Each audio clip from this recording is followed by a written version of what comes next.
तेव्हा येईन मी.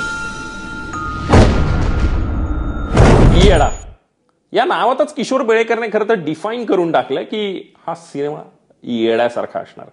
येड्याचा येडपटपणा बघायचा असेल आणि खरंच म्हणजे त्याच्या पलीकडे जाऊन एक लॉजिकल सेन्स देत म्हणजे त्याला खरं तर किशोर बेळेकरला हे कसंही आव्हान पेलता आलं असतं, कारण नावातूनच त्याने सांगून टाकले हा सिनेमा येडा.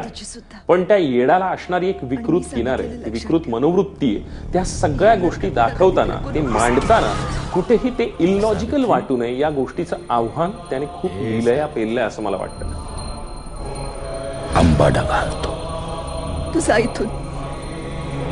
आशुतोष राणासारखा हुकमी एक का म्हणजे त्याने अशा मनोविकृतीच्या वेगवेगळ्या म्हणजे दुश्मन पासून अगदी संघर्षपर्यंत सगळ्या किंवा तमिळ काही सिनेमे आहेत, काही बंगाली सिनेमे आहेत, काही हरियाणवी सिनेमे आहेत की ज्याच्यामध्ये आशुतोष राणा अशा पद्धतीने दिसलेला आहे.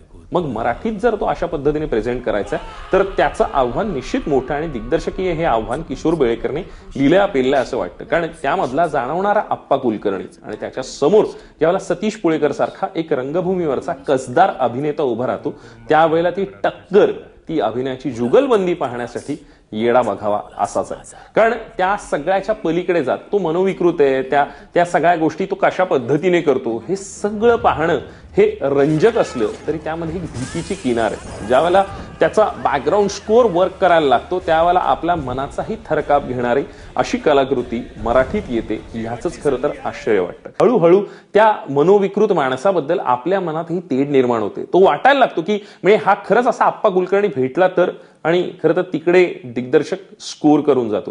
भेटलो ना त्या अप्पाला तेव्हा भडवी त्याचा खून करीन मी.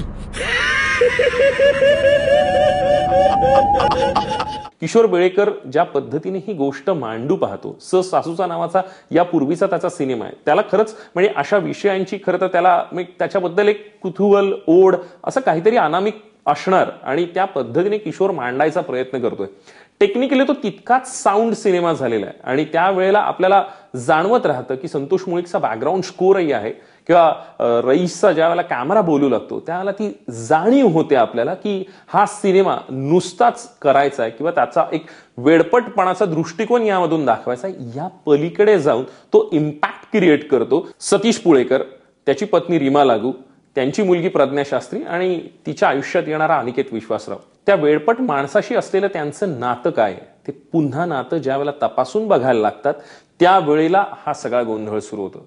त्याचं वागणं, त्याचं विकृतपणा, त्यामध्ये असणारा एक त्याचा सगळ्याचा ऑरा हे सगळं क्रिएट करताना आशुतोष राणाने हे सगळं पणाला लावलं. निश्चित ज्या वेळेला त्याचं काही वाक्य मराठीतली येतात ती प्रयत्नपूर्वक म्हटली गेली आहेत ह्याचा प्रत्यय आपल्याला येतो. पण त्या सगळ्याच्या पलीकडे जाऊन ज्या वेळेला त्याचे डोळे बोलू लागतात, देहबोली बोलायला लागते, त्यावेळेला आपल्याला जाणवतं की या माणसाने खरंच खूप मेहनत घेतली.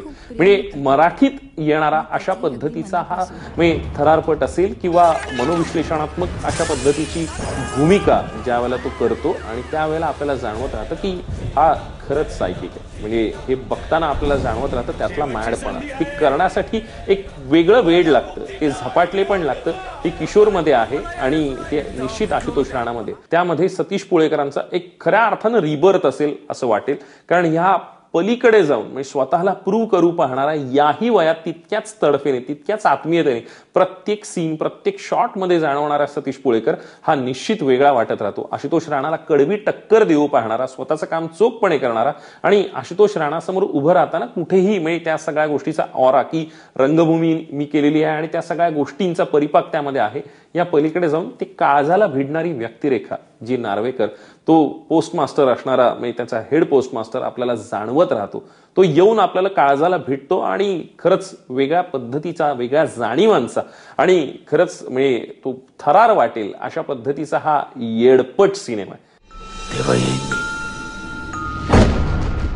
हा सिनेमा विकृतपणाच्या शक्यता पडताळून पाहतो, त्याच्या प्रोबॅबिलिटी चेक करतो. म्हणजे त्याची परमिटेशन कॉम्बिनेशन ज्या असतील त्या विकृतपणाच्या त्या सगळ्या सीमा पलीकडे जातो. म्हणूनच कोणताही अश्लील सीन नसूनही केवळ ज्या वेळेला आशुतोष राणा येतो त्यावेळेला काळजाचा थरकाप उडतो आणि त्यामुळे खरं तर ॲडल्ट असं त्याला जे बिरुद लागलेलं आहे पण ते खरंच आहे. म्हणजे ते पाहताना खरंच वेगळ्या पद्धतीची जाणीव आपल्याला मनात घर करू लागते, कारण हे सगळं विकृत आहे असं वाटायला लागतं. आणि ते सगळा ऑरा, ते मॅजिक क्रिएट करण्यात किशोर बेळेकर निश्चित यशस्वी झालाय असं म्हणता येईल. या सिनेमाला मी देतोय 3.5 स्टार्स. एकदा आवर्जून बघायला हवा.